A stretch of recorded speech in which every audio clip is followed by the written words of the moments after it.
Ça t'est déjà arrivé de ne pas te sentir à ta place, de ne pas te sentir toi-même, comme si t'étais coincé dans une vie qui ne te correspond pas, avec ces fameuses questions existentielles qui tournent en boucle dans ta tête, mais qui je suis et qu'est-ce que je fous là? Si on t'en parle aujourd'hui, c'est parce que ça nous est arrivé à nous aussi. Nous, c'est Stéphanie et Aurélie, deux femmes engagées pour la cause des femmes. On a toutes les deux vécu tellement d'histoires, de rebondissements, de passages initiatifs. On a envie aujourd'hui de te transmettre nos réflexions sur ces sujets qui nous tiennent à cœur. Et donc ce podcast, tu vois ce que je veux dire, c'est un peu comme une discussion entre amis pour te soutenir dans ton parcours de femme et t'aider à passer des caps. Moi, c'est Aurélie, je suis artiste de l'âme, j'aide les femmes à se reconnecter à leur âme et à exprimer leur vérité. Et moi, c'est Stéphanie. À travers mon compte, j'ai envie de te dire, je libère la parole de la femme sans tabou, sans faux semblant, ni jugement. Aujourd'hui, on a envie de te parler mouton noir. Sujet très intéressant moi que j'ai personnellement vécu et que beaucoup de personnes que j'accompagne ressentent aussi. Qu'est-ce que t'en penses toi, Stéphanie? C'est quelque chose que t'as ressenti toi aussi? Moi, j'ai ressenti ça, je pense, dès le début de ma vie de femme, de petite fille même. Je sais pas, tu sais, j'avais pas les mêmes cheveux que ma sœur. Déjà physiquement, t'es pas pareil, donc tu pourrais te sentir mouton noir, mais je crois que c'est dans l'éducation et dans la relation déjà que t'as avec tes parents. Tes parents te traitent pas de la même façon. Tu te rends compte que t'as pas une façon de penser qui est pareille, qui est identique à celle de tout le monde, dans tout cas de celle de ta famille. Je dis pas qui est mieux ou qui est moins bien, mais en tout cas elle est différente. Et tu peux pas t'empêcher, c'est surtout ça que moi je garde en tête. Tu peux pas t'empêcher de ne pas rentrer dans le moule, de ne pas avoir le même avis. Tu te sens obligé, il y a quelque chose en toi pour moi dans la notion de mouton noir qui te pousse, à exprimer quelque chose d'autre, à exprimer une notion différente. Et toi, tu disais que dans ton parcours et dans le parcours des femmes que tu accompagnes, tu connais aussi cette notion-là de mouton noir. Carrément. En fait, alors c'est vrai que du coup, pour expliquer aux personnes qui nous écoutent ce qu'on appelle mouton noir, c'est vraiment cette notion d'être, pour moi, je le relie vraiment à se sentir différente. Dans un troupeau finalement, hein. Le mouton noir, c'est celui qui se détache du troupeau de moutons blancs et qui peut parfois se sentir complètement en décalage, complètement à part, à l'écart finalement, parce que comme tu disais, Stéphanie, on se sent différente. Et c'est souvent en fait cette sensation-là, c'est souvent relié à notre famille. Être le mouton noir de la famille, ça veut pas dire qu'on est le vilain petit canard, mais il y a une certaine notion associée à quelque chose qui est dérangeant, parce que en décalage, c'est ça. En fait, on se sent en décalage, on se dit mais comment ça se fait que je me sens si différente en fait? Qu'est-ce qui fait qu'à un moment donné je ne suis pas pareille que ma propre famille. Ouais, je crois que, tu vois, moi, je l'ai tout de suite senti que j'étais pas comme ma propre famille, tu vois, comme je t'ai dit que je pensais pas de la même façon. On me le faisait sentir également. Mais j'ai eu la chance d'avoir un papa qui me le faisait sentir dans le bon sens du terme. C'est-à-dire, non mais toi, de toute façon, alors mon père, il me mettait vraiment trop sur un piédestal. J'étais, tu vois, je te disais tout à l'heure quand on préparait, je te disais, pour moi, le mouton noir, c'est un super héros. Oui, c'est génial cette vision, ouais. J'adore. Tu vois, parce que ouais, il est différent parce qu'il apporte autre chose et puis peut-être qu'il peut faire évoluer certaines façons de penser. Et mon père me disait ça souvent. Mais qu'est-ce que tu m'apportes? Qu'est-ce que tu m'apportes? Oh là là, mais qu'est-ce que tu écris bien? Mais qu'est-ce que tu... Et donc du coup, je me sentais valorisée. Alors après, ce mouton noir là, à l'école c'est différent parce qu'il fonctionne différemment des autres. peut-être qu'il s'ennuie parfois, peut-être qu'il pose trop de questions, peut-être qu'il parle trop. Qui dérange. Ouais, il dérange. C'est ce que tu disais. Est-ce que toi, c'est ce que tu vois? Est-ce que tu sentais déjà à l'école que tu dérangeais? Tu vois? Alors non, pas à ce stade en fait, pas du tout. Moi, c'est venu beaucoup plus tard et je pense que c'est vraiment différent en fonction des personnes. Je pense que ce qui fait qu'à un moment donné, on commence à se dire tiens, c'est comme si j'étais un peu un mouton noir. C'est les passages initiatiques. On en parlait dans notre introduction que toutes les deux on avait vécu pas mal de passages initiatiques. Et en fait, je pense que c'est moi ce que j'appelle déjà passage initiatique. En fait, c'est des choses qui nous arrivent dans la vie qui sont challengeantes. Ça peut être un deuil, ça peut être la perte d'un emploi, la perte d'un être cher, etc. Et qui fait qu'en fait, ça va nous faire nous reposer des questions sur qui on est, sur notre vie, etc. Et en tout cas, pour ma part, c'est plutôt à ce moment-là où j'ai commencé à me questionner sur moi et à me dire, ben en fait, ouais, je me sens vraiment à part, différente. Donc c'est venu, tu vois, vers la trentaine, quoi, Ouais. assez tardivement. Et tu t'es sentie différente par rapport à quoi, tu vois? C'est quoi la différence? Alors moi, c'est vraiment, alors par rapport, je dirais à ma famille déjà. C'est comme si moi j'ouvrais des portes qui n'avaient pas été ouvertes auparavant. Tu vois ce que je veux dire? Oui, oui, oui. Et le mouton noir, ça, ouais. Enfin, je parlais de ça, ça dérange. C'est celui qui dérange, c'est que quand il nous arrive des choses. Donc moi, par exemple, je l'ai dit plusieurs fois. Moi, j'ai eu 4 fausses couches dans mon parcours, et ça a été, elles ont été le démarrage de beaucoup de questions existentielles, de réalignement et tout ça. Et du coup, il y a des questions qui se posent dans la famille. Et donc, il y a des choses qui se découvrent. On remet un peu sur le tapis des choses qui sont enfouies. Et le mouton noir, il a un peu ce rôle-là, quelque part. Et pour moi, il y a vraiment, comme tu dis, tu parlais de quoi? Du super-héros. Pour moi, le mouton noir, c'est vraiment la personne qui va venir guérir, en fait, quelque chose dans sa lignée. Et je suis totalement d'accord avec toi. Ouais. Et tu vois, il y a vraiment un rôle, en fait. Il y a vraiment un rôle à jouer, sans se mettre de pression, tu vois. Mais pour moi, cette personne-là, si toi qui écoutes, tu te sens différente, t'as l'impression d'être à part, de déranger, c'est génial, en fait. C'est génial en fait, ouais. Dis-moi.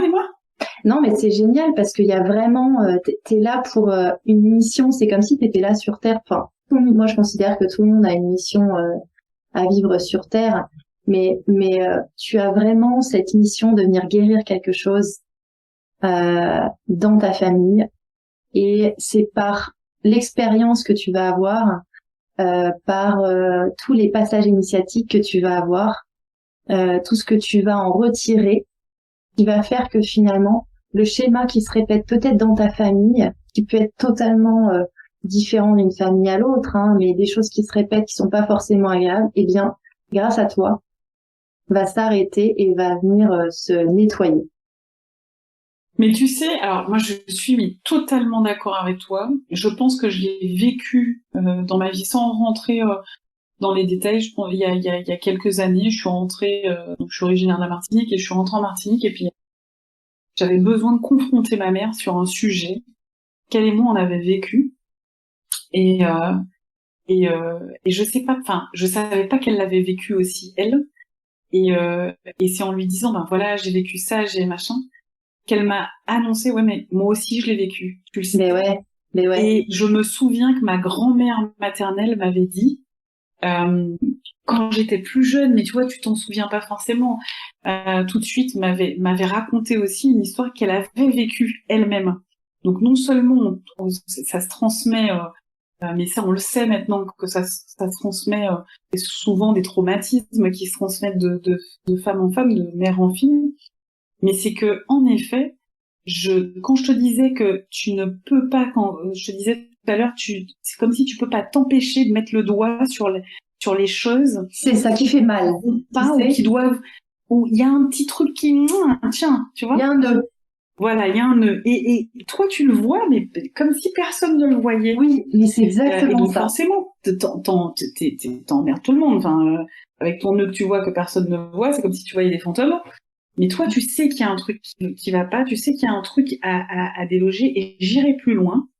C'est que, à partir du moment où tu l'as vu, moi, ça a été ça dans ma vie, en général. Pour moi, ça a été la parole qui n'avait pas été libérée dans ma famille au niveau des femmes, et notamment au niveau de l'histoire de ma mère, de ma grand-mère maternelle, etc. Je ne voyais plus que ça. Et ma mission, elle était claire.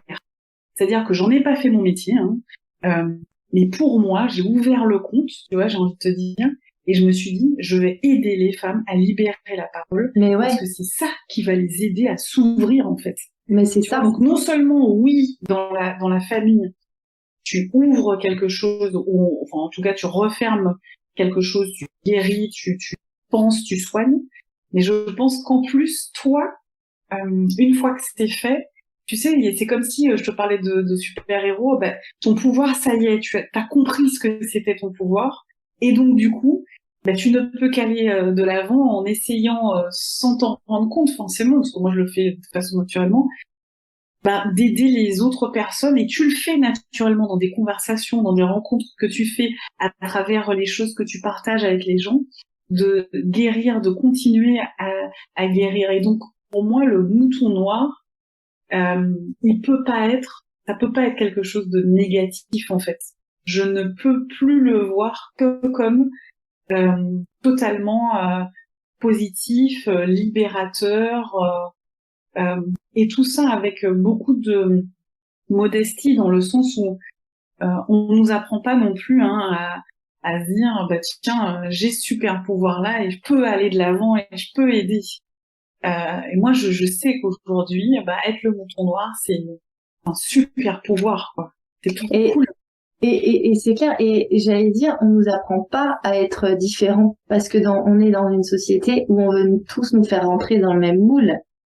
Et en fait, cette différence, du coup, on sait pas trop quoi faire avec quand ça nous arrive, ou quand on voit que, voilà, on est là, comme tu disais, c'est comme si en fait on voyait les choses un peu différemment, ou qu'on voyait, enfin que pour nous c'était tellement clair de voir ce qui se passe, ou le problème que sur lequel personne n'a mis le doigt dessus.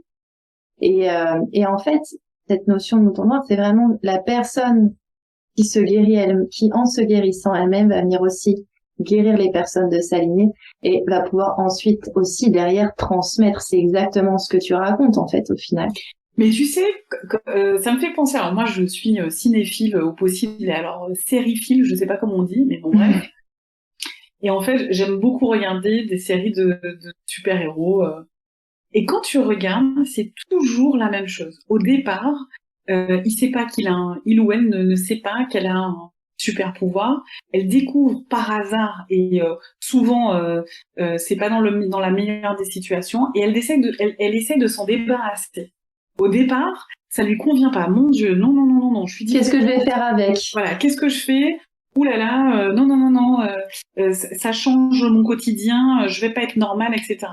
Et à partir du moment où elle où elle accepte qu'elle est différente, où elle accepte que c'est un pouvoir, que c'est un super pouvoir et qu'elle peut en faire quelque chose de positif pour elle et pour les autres, ben tu vois, t'as cet épisode de révélation, C'est et ça. ça y est, la série elle commence, et ça y est, elle peut commencer à sauver le monde, à faire patati patata. Et moi, j'en suis à ce stade où, bah ça y est, c'est bon, il a été ouvert, et je pense que pour toi, c'est la même chose. C'est la boîte de Pandore, c'est bon, tout a été sorti, on a vu tout ce qu'il y avait à l'intérieur, et le cadeau qu'on a derrière, d'avoir osé, d'avoir souffert en quelque part, de mettre le doigt dessus, de se prendre un peu des coups de bâton, qu'on te stigmatise, qu'on machin, eh ben c'est ce cadeau, c'est un cadeau, c'est ce pouvoir. Et puis ça y est, tu vois, tu pars à l'aventure en quelque part d'une nouvelle vie. non? C'est clair, mais carrément, il y a, c'est comme si c'était une sorte d'expansion en fait. Il y a une ouverture du champ des possibles. D'ailleurs, faudrait qu'on trouve j'ai pas forcément d'idée en tête, mais faudrait qu'on trouve un autre nom là que le mouton noir pour avoir une autre vision, tu vois. Et en tout cas, ce que j'avais envie de dire aussi, c'est que peut-être que justement les moutons noirs là, on se sent seul parmi les moutons blancs. Mais les moutons noirs, il y en a plein en fait dans différents endroits. Donc c'est aussi se rappeler ça parfois quand on se sent peut-être un petit peu seul dans notre évolution ou parmi d'autres personnes qui sont pas dans le même délire que nous. C'est de se rappeler que des personnes qui ressentent la même chose, qui vivent les mêmes choses que nous, ça existe et elles sont là. On n'en est peut-être pas entouré de manière proche. En tout cas, elles sont présentes. Ben oui, quand tu regardes, je vais reprendre mon truc des séries, mais quand tu regardes les Avengers, par exemple, ben c'est exactement ça. Chacun est dans son coin, chacun fait son truc, et puis au final, on se rend compte à un moment donné qu'on n'est pas seul, on se rencontre, et je trouve ça, moi, génial de pouvoir se dire, tu vois, nous, toutes les deux, par exemple, je sais même pas si on était faites pour se rencontrer à un moment donné, mais quoi qu'il en soit, eh ben, on a découvert chacune de on a ouvert la boîte de Pandore, on a souffert en quelque part, parce que ça a pas été facile. On a soigné à l'intérieur, on a essayé de guérir, en tout cas, ouvert et donné la possibilité dans nos familles, auprès de nos proches, de voir les choses différemment et peut-être de guérir certaines choses.